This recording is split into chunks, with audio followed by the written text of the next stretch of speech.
2025 has been yet another whirlwind year in healthcare. Between the new administration upending the apple cart, the explosion of AI, and the continued march of GLP-1s, the landscape has shifted under our feet. So will things settle down in 2026, or will they become even more volatile?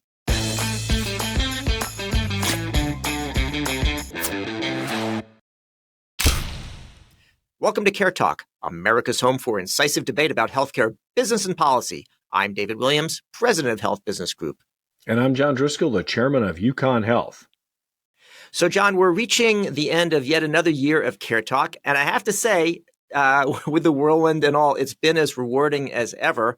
I want to personally thank everyone in our audience for devoting a portion of your week to us, for all the comments that you've shared. And I say, keep it coming. Keep those comments coming. It's sort of wild. We almost hit 500,000 streams this year. Maybe we will before the end of the year, but north of 475,000 streams, a growing audience across all demographics. We really appreciate you. And so we will continue to deliver for you. And thanks for listening. Great. So I hope everyone has a great holiday season and has a chance to catch their breath, because we're going to have some exciting episodes in 2026. And I think, John, these predictions are also a way of setting out a little bit the roadmap for what we're going to be discussing next year. So this is our predictions issue for 2026. And let's dive into it. Yeah, let's drum roll, please, or thank you. So, David, what's going to happen with AI in healthcare in 2026? So I guess you could say it's like the good, the bad, and the dangerous. There's some pretty cool stuff that's going to happen. So I think you're going to see health systems getting their act together and having some concrete efficiency gains from coding, documentation, triage, kind of administrative stuff. But I also think that you could have some kind of an event, hard to predict exactly what, that actually leads to some action. Some people are denied care by AI that shouldn't have been. So some of the anger, I think, may shift from prior authorization over there. And some real workforce disruption, I think, too. I think sort of three things. I think the good, AI is more efficient. The bad, we don't always know what AI is doing. So you could also see someone getting care they don't need or care that actually could hurt them. And I don't think we've really built enough of an AI safety regime. But there's no question that AI is being used by everyone. So you could also see insurance companies and providers kind of fighting over bills to the middle. It could likely be the World War I equivalent of trench warfare, as payers and providers are deploying bot against bot. But Dave, the big key word today across the economy and the politics of the moment is affordability, and nothing is more central, certainly, to the political dialogue, is the affordability of healthcare, particularly the extension of the Obama and Biden care subsidies. What do you think is going to happen to affordability of healthcare in 2026? Well, John, I think that's exactly right. AI, number one. That's the number one thing people are talking about. But affordability is really central. And when you talk about affordability, it really is healthcare. I mean, how many eggs can you eat? The cost of eggs, even if it went way up, is not going to rival what happens. You're not watching enough TikTok weightlifting videos. You can eat a lot of eggs. But let's stay focused on healthcare. So I think that where it's going to start toward the end of 2025 and into 2026 is about these subsidies that are expiring, and a lot of anger being expressed at health plans. Hey, I can't afford my health insurance. But John, to really tackle affordability, and I'd like to predict that this will happen, it's actually going to be much more encompassing than just what are people on the Obamacare exchanges paying in terms of subsidies or not. It's got to be hospitals, it's got to be drugs, doctors, utilization, lifestyle, administration, the whole ball of wax, John. The whole kahuna. No, I think that's right. I think if the affordability conversation for healthcare in 2026 will rapidly expand beyond the conversation about subsidies in Congress, because what we're seeing in healthcare trends are increased costs for hospitals and docs, a worst case mix index, which is to say people are showing up into the hospital later and sicker. And you're also going to see those higher costs translate into higher premiums for everyone. And the Republicans really have to get their arms around a solution here, because I think the net result of the government shutdown about healthcare articulated by the Democrats has got Republicans carrying the blame for healthcare costs. And while they're currently just talking about the subsidies, I think that's going to flame out and be an issue for all of us. Because when you look at the predictions on employer healthcare costs, they're going up, which means the average covered consumer with a family of four, their premiums are going up, and they're going to be going up to a level that no one's ever seen before. And so I think affordability is going to go from a government issue to kind of a total country issue. And I don't actually know how we're going to solve that in the context of no actual movement towards bipartisan reform. And it's certainly not really, going to be helped much by a few drugs here and an HSA contribution there. So, David, while we're thinking about drugs, can we go back for a sec, John? Because Sure. I actually think maybe what we can do, maybe this is something we can really try our best on CareTalk to bring out some of the other areas. So let me focus on a couple of areas of cost that are underaddressed, and maybe partly the solution. So there's a lot of anger right now at health insurers, and that's from both Democrats and Republicans, right? And I think it's a little disingenuous for the Republicans to be, yelling at the health insurers for what they're doing. So, I mean, we have a system in this country, including with Medicare Advantage, by the way, which includes private insurers. That was part of Obamacare, really because Republicans wanted it. We don't have a public option. We don't have universal care. We don't have government paid care. So we got to figure out actually how to work with the health plans and not just use them as a scapegoat. The other one is if you look at the provider system. And in some cases, like the insurers are trying to hold the line on costs, but there's a lot of expectation of higher rates from the providers. And so some of the focus also needs to be on maybe some of the large hospitals and health systems that are also expensive. We're not just going to solve this by pointing at one thing, and certainly not from a partisan standpoint. So, John, if we can try, I predict that we are going to do a good job of explaining how the whole system works and maybe encouraging people to work together to have affordability. That's the only way it's going to happen. I predict we can come up with the solutions, and it won't happen except perhaps at a state level, given the dysfunction in Congress, is what I predict. So let's talk about drugs, John. I know you want to talk about. Talk about number three, about drugs. I think that drugs are an area which is a bipartisan. There's bipartisan anger and support for doing something about it. I mean, to give his due, the most favored nation pricing, where he is, reducing the cost of things like GLP-1s to what Europeans are paying. He is making progress, and they are. When you listen to the specific administrator and the leaders of Medicare and Medicaid, they're proud and they want to extend not just the voluntary intention to reduce costs, but turn that into more deals like the deals they've cut with Pfizer and Novo and others to get access to branded drugs at a lower price. Direct and for those covered under government benefits. So I actually think that you're going to see some relief at the margin on drug costs. What do you think? Well, I do think that the idea of negotiating drug prices is a good one, and that one of the mechanisms for doing that is what maybe it was called the Inflation Reduction Act. Maybe it should be rebranded as the Affordability Act, that was signed by President Biden and ridiculed and not voted on not favored by any Republicans. And that is one of the tools that Trump is using too to negotiate drug prices. So I think we're going to see an impact of that, and maybe there's a nice bipartisan element to build on that. Now on GLP-1s, I think what we're going to see is something interesting, which is you've got these drugs have actually caused health plans to say, hey, I'm losing money because I'm paying for all these expensive drugs. So there's a lot of restricted coverage, but at the same time, they are very efficacious. Yeah, they work. And so it seems ridiculous. Can you use like normal human words? They work. I could effortlessly use them, John. And so I think it's an opportunity, though, to have some outcomes-based contracts, coordination of care, holistic approach that brings all the pieces together and actually deliver on some of the promises that the drugs actually have. So I think you're going to see a lot of that happening.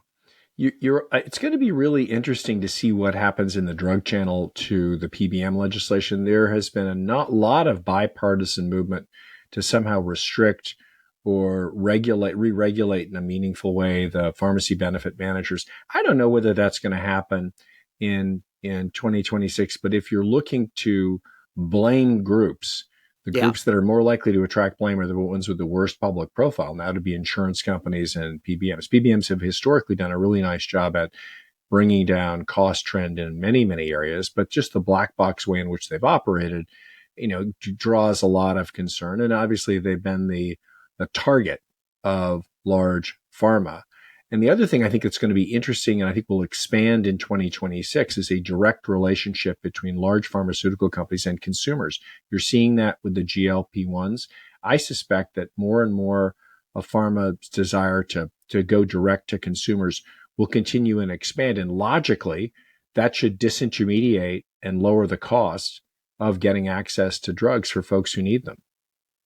It's weird, John, that telehealth seems to evolve a lot into basically, teledrug, telepharmacy, call and get your prescription for this, that, or the other.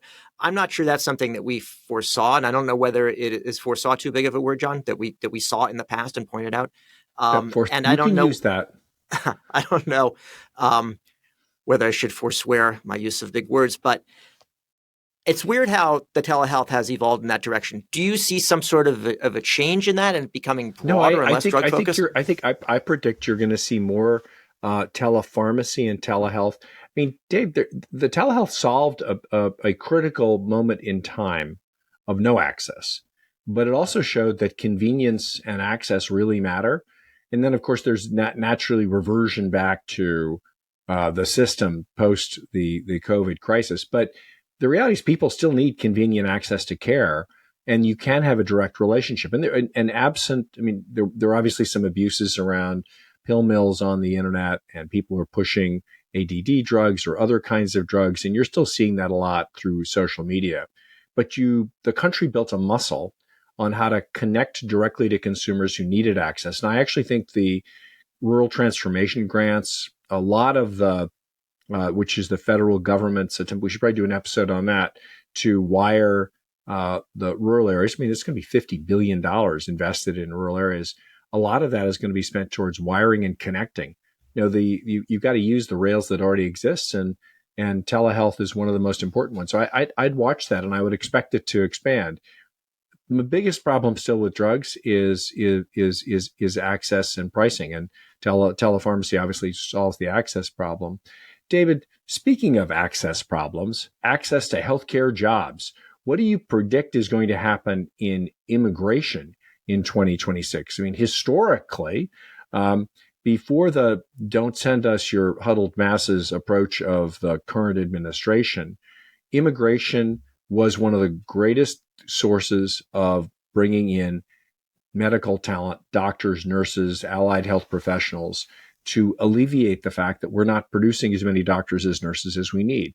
What happens in 2026 as the burden of docs and nurses retiring starts to hit in a major way? The lack of access, which is helping drive up costs, turns into a burning issue. Do you see any changes in immigration in 2026? Well, John, so this is for our prediction number 4. And I say immigration is a healthcare issue, but my prediction is it's going to be seen as a healthcare issue and felt as a healthcare issue in 2026. Now, what do I mean about that? So one is that you've got people that are being thrown out of coverage, and that's going to strain the safety net. We just did a conversation. We just had an episode with Scott Seidelman from Novum RX. They serve the federally qualified health centers. A lot of those patients are actually going to be thrown off Medicaid for immigration-related reasons. They're legal immigrants, but they're tightening the ability for them to be there. And so I think for some of these health centers, and particularly actually in urban areas, immigration is going to be their top unfunded mandate. They've got to take care of people who are immigrants, but that are no longer covered and therefore no longer paid for. When you take away coverage from that patient, where the actual effect shows up is in the providers that have to treat them anyway. So that's going to be a big one. And then another source, John, is not just not letting people in the country, but actually taking people's immigration status away. So another example there is you have some communities that have protected status. Haitians being a good example. Many Haitians working here, in Boston, who are legal immigrants under temporary protected status, and they work as nurses, as aides, a lot in home health care, and they're losing that status. And there's no easy way to replace them. And this is going to basically, you're going to have healthcare affordability is going to run headlong into the immigration's tightening and the ICE arrest. So I think immigration. So it's really a problem on both sides. We're restricting access of talent and we're reducing care of people who need to be covered. I mean, that's just going to put more pressure on the system. So immigration is the healthcare issue, perhaps that people aren't really thinking about for 2026. So David, what about value-based care? Is it dead? Is it going anywhere? Is it still a thing? It's been value-based care, care where insurance companies and the feds and states are actually asking people to manage chronic care on a budget, has had a rough couple of years. Yeah. Well, it hasn't been deported, though. So that's a positive. So it's done better, on a relative basis. But I think, John, that the signs are pointing in the direction of value-based care actually making a comeback or maybe, value-based care 2.0, 3.0, whatever happening. And the clearest sign of that is a CMS access program, which to my understanding is likely to be the most consequential model of value-based care since the accountable care organizations. And that's because there's supposed to be simpler, more predictable payments, which is going to make it possible for. So do you want to just step back? It just got announced recently, but just describe, if you will, exactly what that means, or if you're stuck, I could help you. Well, I like to give an opportunity sometimes for someone to feel good. I don't know that much about it. My understanding, I mean, I like the name of it. I don't know what the acronym is, but I'd like to hear your voter. I like the name of it, but it's probably good because doing it. No, I like to consider myself a above average voter, but go ahead. So the remains to be seen. The Access program is a newly announced program by the federal government. The federal government pays for 51 cents out of every healthcare dollar. It's Medicare and Medicaid. And it's the first time they have put out a performance-based payment program, the details of which are still coming out, where if you do a better job leveraging data and intervening with people who suffer from chronic disease, things like heart disease and diabetes, and you can show it through the data that you're actually doing a better job, you will get paid more.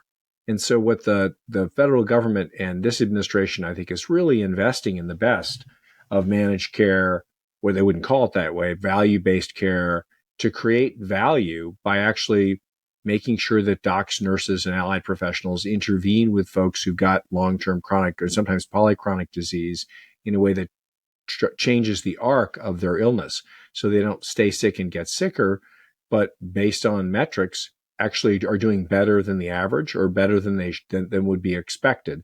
And the federal government's going to pay for that. We can go into those details in another issue, but it's a very exciting program because it's the first time that this kind of pay for performance has been part of the fee for service, not the traditional managed care or bundled programs that are typically run by the private sector. This is one where the federal government will actually create incentives for doctors, nurses, and those who are managing folks with really complex diseases to get paid if they do a better job. I think it's terrific. John, there's a second part of the value-based care story for 2026, which I think may complement what's happening from CMS, and that's looking at kind of digital and AI-based models that may gain some momentum. I've been reading some interesting thoughts on this topic. So a lot of what we do in medicine is very, very reactive. Usually, wait for a patient to have enough pain or concern that they bring themselves into the office, and then maybe they get a referral somewhere, and that's still going to happen. But with AI and more engagement through digital models, it may be possible to kind of get upstream of that a bit and do things that are more preventive or prevention of things from going downhill, and having, for example, providers who are specialists getting the right patients in their office as opposed to those that are sort of lower acuity or in the wrong place. So I see some opportunity here, and I think the two could go hand in hand, and dare I say it, maybe for 2027, even become synergistic. Well, we will see, but those are our predictions for 2026. David, it's been a terrific year. It really has, John, despite everything. It's been fun, and I'm looking forward to seeing you in early 2026 at the JP Morgan Healthcare Conference. And I hope we'll be able to do some stuff together remotely, but also in person in the coming year. We will. we're going to see. That's our prediction for 2026.